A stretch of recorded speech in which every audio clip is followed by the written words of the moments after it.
तो 8 बज चुके हैं और मतगणना की गिनती शुरू होगी और जाहिर है 1 घंटे के भीतर संकेत आने शुरू हो जाएंगे और इस संकेत के आसरे कहीं ना कहीं इस बात भी अब होनी शुरू हो जाएगी कि दरअसल सरकार किसकी बनेगी, किस रूप में बनेगी। ये सारे सवाल अहम हो चलेंगे, लेकिन इन सब के बीच एक सवाल लगातार बार पहली बार इस चुनाव में एक ऐसा माहौल इस देश के भीतर बना जिसमें राजनीतिक दल छोटे पड़े, नेताओं का कद बड़ा होता चला गया और खास तौर से बीजेपी और नरेंद्र मोदी प्रधानमंत्री के तौर पर जितनी सभाएं की वो इससे पहले किसी राज्य में उतनी सभा किसी प्रधानमंत्री ने नहीं की होगी, जिस रूप में महाराष्ट्र और हरियाणा में जो नज़ारा सामने निकल कर आया। हमारे साथ एक पूरा का पूरा पैनल जुड़ चुका है इस वक्त, मौजूदा वक्त में हमारे साथ नलिनी सिंह भी जुड़ चुकी है। अब राहुल कंवल हमारे सहयोगी भी हमारे साथ हैं जो लगातार इस बात की जानकारी भी देंगे कि दरअसल जो आंकड़े आ रहे हैं किस तेज़ी से आ रहे हैं, कहाँ पर आ रहे हैं, किस इलाके में आ रहे हैं, उन इलाकों का क्या महत्व है। सारी जानकारियों के साथ नलिनी जी आप तुरंत जुड़ी हैं, तो तुरंत सबसे बड़ी धड़कन मुंबई में, चंडीगढ़ या रोहतक में या दिल्ली में? देश में, देश की राजनीति के लिए ये आज का दिन अति महत्वपूर्ण दिन है। क्यों? क्योंकि देखिए, एक तो महाराष्ट्र है 48 सीट लेकर के, ये देश में सबसे दूसरा महत्वपूर्ण आंकड़े हैं इसके लोकसभा में। भाजपा के लिए महाराष्ट्र जीतना अनिवार्य है। हमने क्यों लिख दिया कि पहली परीक्षा है मोदी की? आपने लिखने की जरूरत क्यों की हमने? क्योंकि देखिए, ऐसा है कि हम तो खैर हमेशा ही लिखेंगे पहली परीक्षा, क्योंकि तो रेटिंग बढ़ेगी उससे, लेकिन ये कोई रेटिंग के प्रतीक बन गए हैं। ये एक कोई गौण मत समझिए महाराष्ट्र को, इवन हरियाणा को, जो कि दिल्ली से, राजधानी दिल्ली से इतना सटा हुआ है। मैं आपसे ये कहना चाहती हूँ कि आज परीक्षा यह है कि क्या नरेंद्र मोदी और अमित शाह का एक जो कॉम्बो है, जिसे कहते हैं कॉम्बिनेशन है, वो भारत की राजनीति में ऐसा उतरेगा कि सबको धराशायी करता चला जाएगा। इसलिए भाजपा भी बदल जाएगी। दूसरी बात मुझे सबसे ज़्यादा महत्वपूर्ण लगती, कांग्रेस का क्या होगा। कांग्रेस अगर दोनों प्रदेशों में मुख्य प्रतिपक्ष भी उभर कर ना आई, ऑपोजिशन भी उभर कर ना आई, तो सबसे बड़ा सवाल होगा कि 2019 में कांग्रेस की जो रिवाइवल है वो क्या होगी। तो ये दो बहुत बड़ी कहानियां हैं आज के लिए कि आज का हम इस कॉम्बो पे जरा बात कर लेते हैं। थानवी जी, क्या ये माना जाए कि बीजेपी अब चुनावी मशीन में बदल गई है? आरएसएस भी मान रहा है कैसे शख्स को लाइए जो चुनाव जिता दें, प्राइम मिनिस्टर को भी लग रहा है रैलियां कीजिए जिसे जीत जाए। बीजेपी कांग्रेस में तब्दील होने की पूरी कोशिश में है और नरेंद्र मोदी इंदिरा गांधी की तरह पूरा एकाधिकारवादी जो सत्ता हमने इंदिरा गांधी की देखी और धीमे धीमे करके वो पार्टी का चरित्र बन गया। अगर भारतीय जनता पार्टी का भी वो चरित्र बन जाता होगा तो ये दुर्भाग्य, जैसे कि कांग्रेस ने जिस तरह की राजनीति की परंपरा डाल दी, एक तरह का दुर्भाग्य है। उसने कोई बोलता नहीं, जो इतना एकाधिकार जो है वह कायम है। अगर भारतीय जनता पार्टी में भी वो एकाधिकार जैसे नरेंद्र मोदी के बारे में पार्टी के लोग, नेता बोलने लगे हैं, यहाँ तो बोलते नहीं हैं और जब बोलते हैं तो उनको विवेकानंद से उनकी तुलना करने लगते हैं, तो ये जो चीज़ है ये एक अतिरंजना। राकेश जी हंसने लगते हैं, विवेकानंद का जिक्र होगा या फिर भाई ये एक वाकई बड़ा सवाल हो गया है। जिक्र देखिए गांधी का कर रहे हैं, सरदार पटेल का कर रहे हैं, जो नहीं थे आपके साथ, जो मुश्किल वक्त में आपको लेकर आए। आप शिफ्ट है ये, या फिर आप अपने औरे को बदलना चाह रहे हैं और नई दृष्टि से रखना चाह रहे हैं? क्या ये एक प्रॉब्लम है बीजेपी के भीतर, या वो मान रही है एक्सेप्टेबिलिटी उसी की है? नहीं, देखिए उसी धारा की है। देखिए प्रसून जी, बात यह है कि भारतीय जनता पार्टी और संघ की एक छवि बना दी गई थी। छवि यह थी कि हम महात्मा गांधी के हत्यारे हैं। सही अर्थ में छवि यह थी कि महात्मा गांधी के हत्यारे संघ है, जबकि संघ का महात्मा गांधी से इतना नज़दीक का संबंध है। आप तो काफ़ी लिखते पढ़ते हैं, देखें कि अपनी मृत्यु से पहले उन्होंने संघ की रैली को एड्रेस किया था, संघ के साथ संवाद हुआ था। तो आज महात्मा गांधी के ऊपर यदि संघ ले रहा है, सरदार पटेल को ले रहा है, तो हम पूरी रूप से नहीं ले रहे हैं, उनके उन भागों को ले रहे हैं जहाँ से संघ की विचारधारा। ये समझ वाजपेयी जी में क्यों नहीं आई थी? देखिए, वाजपेयी जी में एक दूसरा एरा था। ये नरेंद्र मोदी का जो एरा आया है, इसमें भारतीय जनता पार्टी की अपनी सरकार है। यह संघ के शुद्ध रूप से संघ के स्वयंसेवकों की सरकार है, जिसमें नहीं, ये तो आज़ादी के बाद जन्मे हैं। ये तो पूरी टीम जो है आज खुद ही जिक्र मोदी जी करते हैं। तो मैं कह रहा हूँ, तो वाजपेयी जी ये समझ क्यों नहीं पाल पाए? देखिए, वाजपेयी जी ने अपने भर एक जमीन तैयार की थी, उस जमीन पर आज जो ये पौध लगा है, इस पौध में एक बात और महत्वपूर्ण देखिए, आज दीनदयाल उपाध्याय को देश एक सीमित स्तर पर जानता था। दीनदयाल उपाध्याय जी के नाम पे काम हो रहा, तो आइकोनाइजेशन और डी आइकोनाइजेशन दोनों प्रक्रिया साथ साथ चल रही है। जो लोग आइकन्स बन गए थे वो डे आइकोनाइज्ड हो रहे हैं, जो आइकन नहीं थे उनका आइकोनाइजेशन हो रहा है। एक बात और इस चुनाव में देखिए कि भारतीय जनता पार्टी ने एक समन्वय की राजनीति की है, इंक्लूसिव किया है। जो कांग्रेस के समय में था कि संघ विचारधारा, समाजवादी विचारधारा से जुड़े हुए सभी लोगों को छोड़ दो। अब आचार्य नरेंद्र देव इस देश के लिए महत्वपूर्ण नहीं है, लोहिया महत्वपूर्ण नहीं थे कांग्रेस के समय में। संघ और भारतीय जनता पार्टी ने किया, जिन लोगों का भी योगदान हुआ है, यदि हमसे सहमति भी है तो उनको एक राष्ट्रीय सम्मान मिलना चाहिए। एक उदाहरण दूंगा, एनडीए रेजिम में नंबूदरी पाद पर बायोग्राफी पब्लिकेशन डिवीजन ने छापा था। क्या यह कांग्रेस और मार्क्सवादी रेजिम में संभव है कि डॉक्टर हेडगेवार और दीनदयाल उपाध्याय पर बायोग्राफी छापी जाए?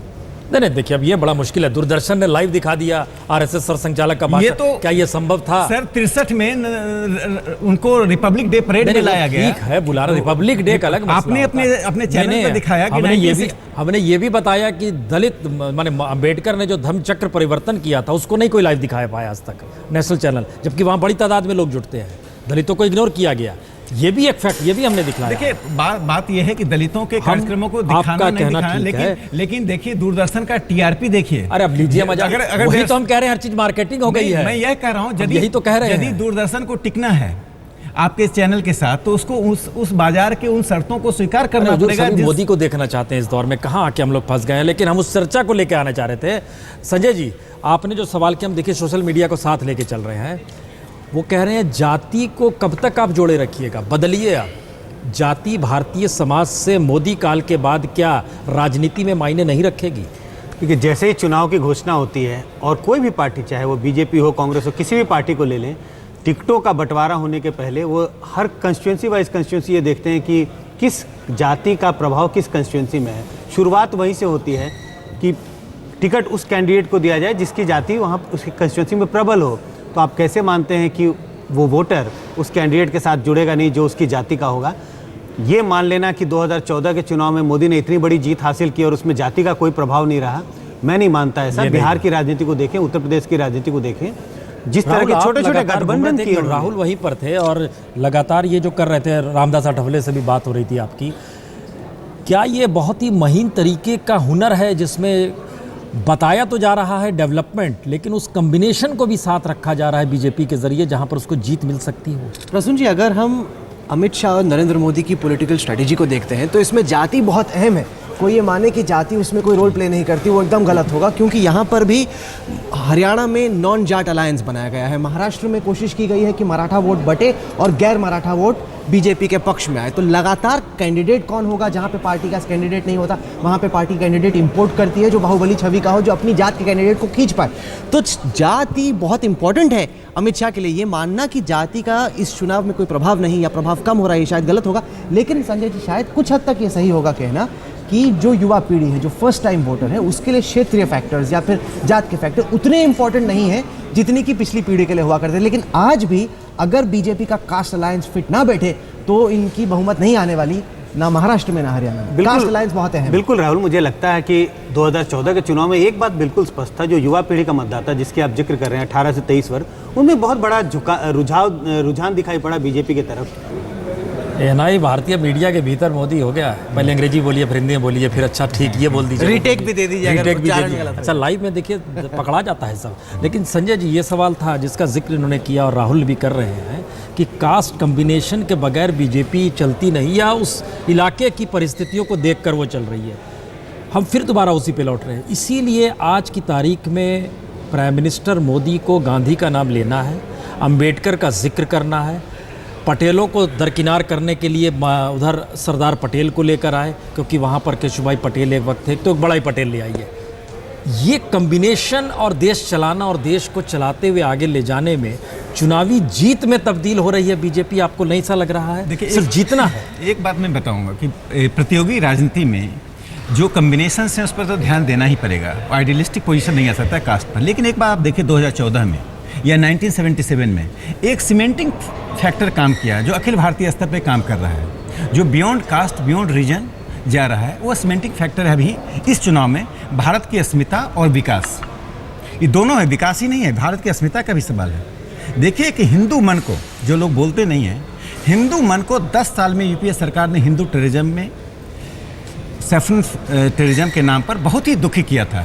यह ध्रुवीकरण बधाई हो, दिखाई पड़ रहा है। पहला रुझान बीजेपी के पक्ष में महाराष्ट्र में 288 सीटें हैं वहां पर, और पहला रुझान बीजेपी प्लस, इसमें हमने बता दें जो उनके साथ 4 दल और जुड़े हुए हैं उन्हें भी साथ में रखा है, और उसमें पहला रुझान बीजेपी के पक्ष में गया है। हरियाणा में बीजेपी के पक्ष में 2 रुझान गए हैं।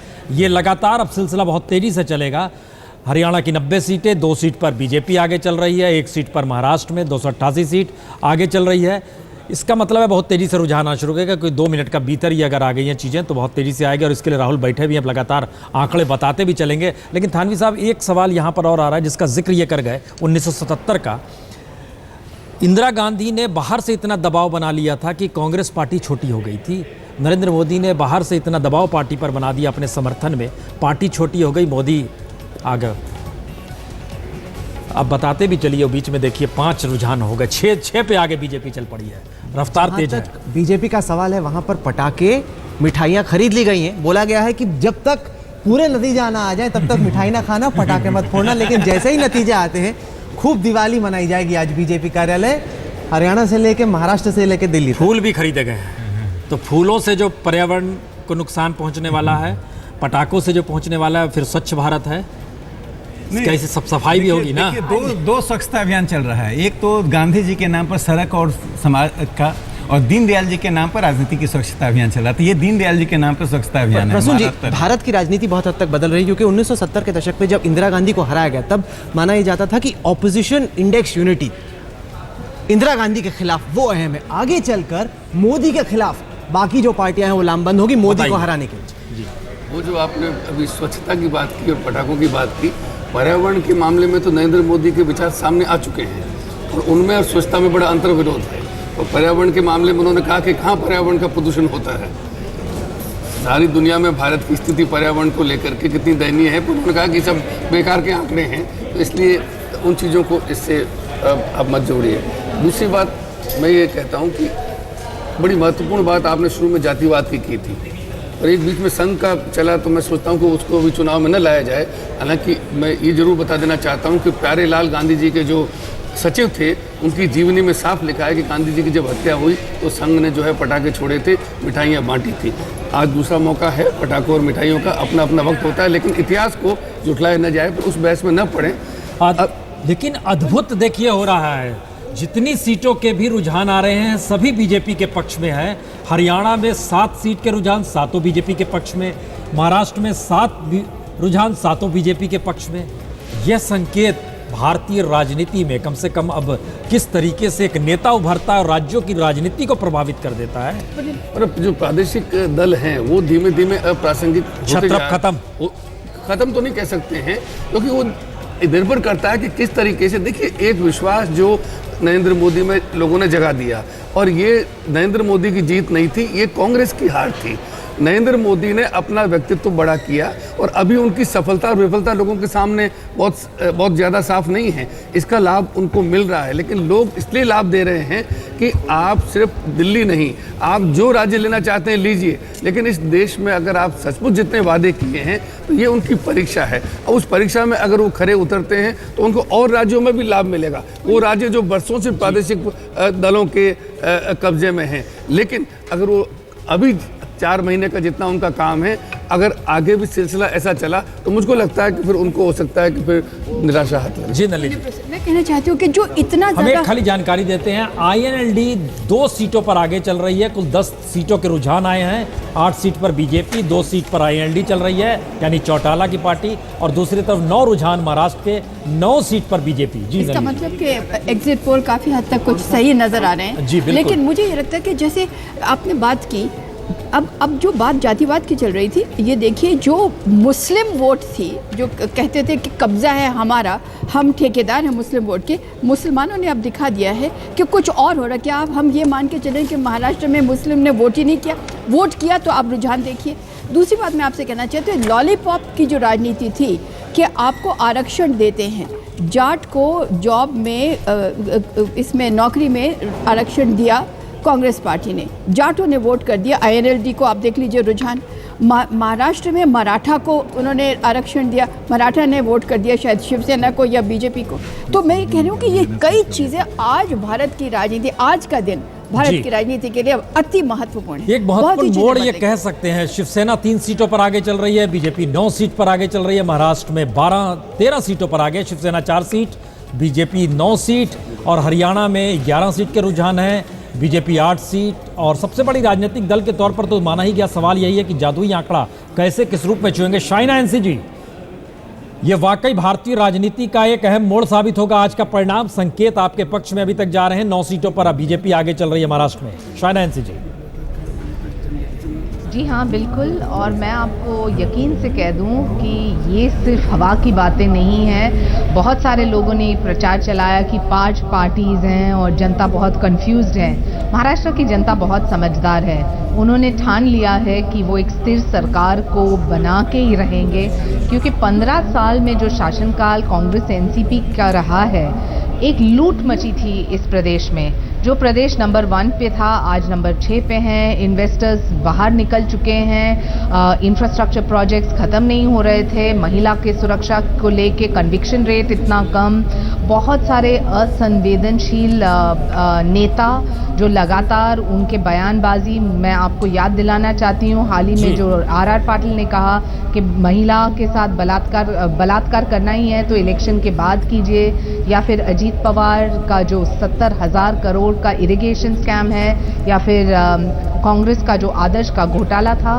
तो मैं मानती हूँ कि जनता सब कुछ जान लेती है, सब कुछ परख लेती है, और उन्होंने ठान लिया है कि भारतीय जनता पार्टी के ऊपर विश्वास करना, केंद्र में जो मोदी जी की स्थिर नेतृत्वशील प्रगतिशील सरकार है उसी को डुप्लीकेट करना महाराष्ट्र बहुत तेजी से आंकड़े बढ़ रहे हैं। 12 सीटों पर बीजेपी आगे चल रही है, 4 सीटों पर शिवसेना आगे चल रही है, महाराष्ट्र में 16 सीट के रुझान है, और दूसरी तरफ हरियाणा में 11 सीट में 8 सीट बीजेपी आगे चल रही है, 3 सीट INLD यानी चौटाला की पार्टी आगे चल रही है। सुधांशु मित्तल जी हमारे साथ यहाँ जुड़ चुके हैं। सुधांशु मित्तल जी, जो महाराष्ट्र में नज़र आ रहा है, शाइना एनसी कहती हैं जब इतना भ्रष्टाचार था, लोग डूबे हुए थे गर्त में, सब चीज़ स्थिति नाजुक थी, हर नज़र मोदी को क्यों देख रही है? मोदी को तो CM बनना नहीं है, वो तो प्रधानमंत्री बने हुए हैं, राज्य से कोई चेहरा क्यों नहीं उभर पाता है?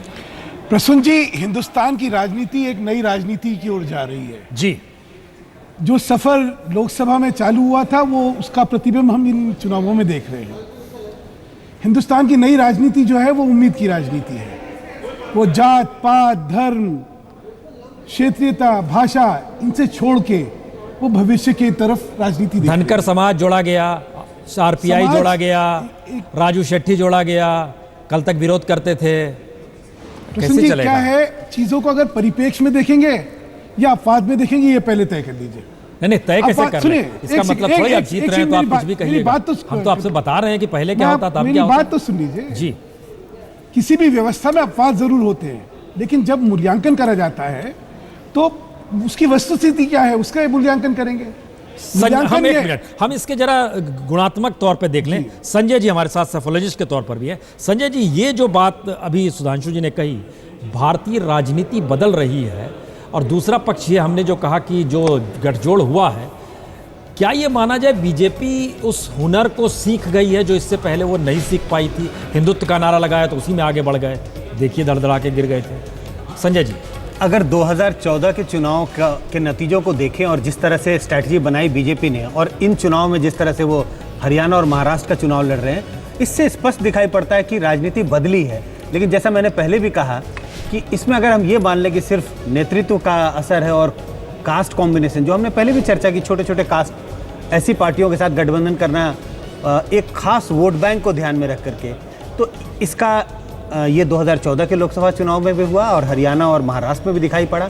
लेकिन और आप ठीक कह रहे हैं, ये बीजेपी किसी तरह से मैं कहूँगा कि ये हुनर जो कांग्रेस का हुनर था 70 और 80 के दशक में, उसको सीखने में सफल हुई।